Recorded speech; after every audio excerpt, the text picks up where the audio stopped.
11. októbra príde pokračovanie automobilovej talk show Volant TV na cestách. Viac informácií a vstupenky nájdeš na webe volant.tv/na cestách. V dnešnom videu sa pozrieme na mýtus o zimných pneumatikách v lete a možno odhalíme krutú pravdu.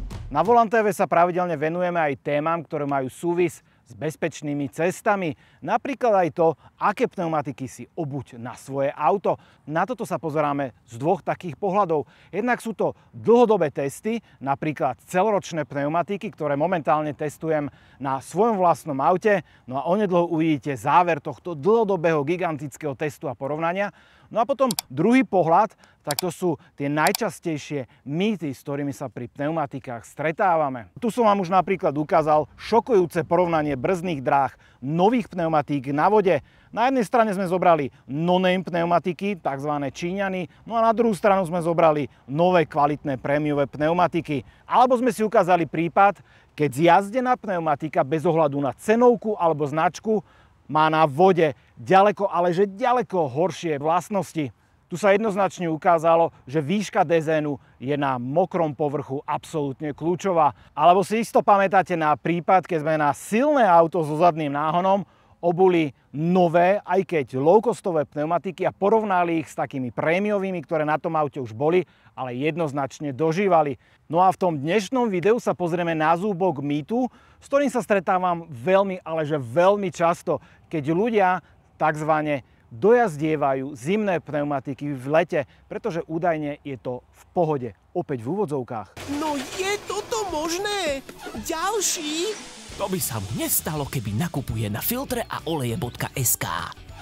Dopraj aj ty svojej mašine len to najlepšie. filtreaoleje.sk.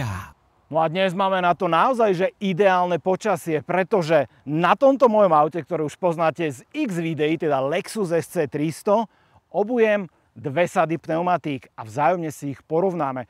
Najprv sem pôjde staršia zimná sada, ktorá ešte na prvý pohľad vyzerá veľmi dobre a som si istý, že dosť veľká skupina ľudí by to stále používala. No a následne dáme druhú sadu pneumatík a opäť si zopakujeme to meranie. No a tá druhá sada, ktorá sem pôjde, tak to je nám všetkým dobre známy Matador, teda domáca značka, ktorá síce patrí do toho nižšieho cenového spektra, teda tzv. Low cost alebo budget pneumatika, ale na druhej strane stále spĺňa tie kvalitatívne parametre, ktoré by dobrá pneumatika mala spĺňať. Schválne som sem nedával nič lepšie, nič športovejšie, aby to porovnanie dávalo aký taký zmysel. No a dnes sa dozvieme, či tá zimná pneumatika v lete predsa len nie je trošku nebezpečná a hlavne, ako rýchlo dokážete zabrzdiť, ak príde tá krízová situácia. Tak odpoveď na túto otázku nám dá dnešný test. A teraz sa určite pýtate, akým spôsobom budeme testovať tieto pneumatiky a merať ten rozdiel. Opäť príde na rad exaktné meranie a reč čísel. Na toto všetko budeme potrebovať telemetriu, ktorú už vidíte túto za mňou pripnutú na okno.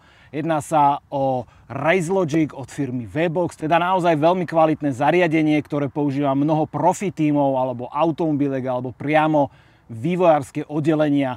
No a to samotné meranie bude prebiehať na rovnom úseku cesty, kde teda si zmeriame najprv šprint z 0 na 100 km v hodine a potom brzdnú dráhu zo 100 km v hodine na 0, teda do úplného zastavenia. Musím teda upozorniť, že v prípade oboch testov budú absolútne tie isté podmienky. Rovnaká cesta, rovnaké počasie, rovnaká teplota, no a samozrejme to isté, rovnaké auto, rovnaký rozmer pneumatík, tie isté sady diskov. Momentálne máme okolo 33 stupňov, takže si myslím, že ideálny čas na meranie práve zimných pneumatík, pretože súčasťou toho mýtu je aj teória, že oni v teple veľmi príjemne zmeknú a tým pádom viac lepia na povrch vozovky. Tak si ukážeme pri tom brzdení, že či je to teda pravda alebo nie. Taktiež ostáva zapnutá trakčná kontrola, taktiež ostáva zapnuté ABS-ko a taktiež napríklad na prevodovke nebudem voliť žiaden power mode alebo quick shift, akokoľvek to nazveme. Jednoducho auto bude v takom režime a v takom setupe, teda nie po slovensky, po anglicky, alebo v takom nastavení, ako by som ho používal v úplne bežný deň v bežnej premávke.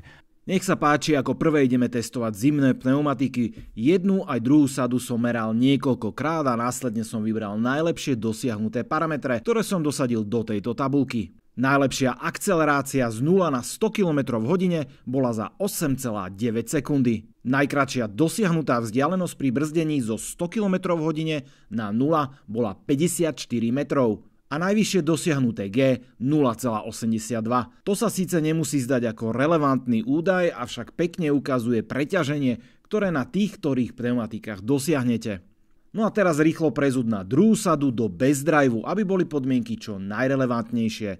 To je najmä podobná teplota vozovky. Pre istotu sa ešte rýchlo skontrolovala aj geometria vozidla, avšak tá bola OK, takže sa nič nenastavovalo a nemenilo. Auto je teda rovnaké pri prvom aj pri druhom pokuse. Testoval som opäť niekoľkokrát a z týchto meraní som vybral tie najlepšie hodnoty. Najlepšia akcelerácia z 0 na 100 km v hodine bola za 8,39 sekundy. Tu bola zmena naozaj minimálna a odhadujem, že najväčším problémom neboli pneumatiky, ale letargická prevodovka, ktorá už prešla jednou generálnou opravou, no a trakčná kontrola bola stále zapnutá. Len pre zaujímavosť, výrobca udáva pri tomto aute z 0 na 100 pod 8 sekúnd. V čom však bol až priam neuveriteľný rozdiel, tak to je brzdná dráha. Teraz na novej sade letných pneumatík táto hodnota klesla na 44 metrov, teda rozdiel krutých 10 metrov. V tých istých podmienkach, len na iných pneumatikách. A to je veľmi, veľmi veľa. Tento test mi ale ukázal aj niečo iné. Nutnosť pozrieť na samotné brzdy na SC-čku. Áno, takmer 30-ročné auto tejto veľkosti a hmotnosti nebude brzdiť ako tie dnešné, ale predsa len pokúsim sa zlepšiť ich výkon. A aby sme to mali komplet, tak najvyššie dosiahnuté G bolo 0,96. Ešte stále si teda myslíte, že jazdiť na starých zimných pneumatikách v lete je v pohode? Ten rozdiel medzi zjazdenými zimnými pneumatikami a čerstvými letnými, čo sa týka brzdnej dráhy, je totiž to tak obrovský, že používať staré zimné pneumatiky ešte aj v lete jednoducho je riziko. Niekedy v budúcnosti sa môžeme ešte vrátiť k tomuto testu, môžeme ich samozrejme pomiešať, tie pneumatiky, opäť použijeme iné značky, iný vek, inú výšku dezénu, ale obávam sa, že prídeme k tomu istému výsledku. Dajte mi vedieť vy, ako ste na tom, čo sa týka používania práve tých letných alebo zimných v lete, alebo či už teda ste prešli na komplet celoročné pneumatiky. Aj to je jedna z oblastí, ktorú si určite v budúcnosti vyskúšame, ako sú na tom práve tie celoročky.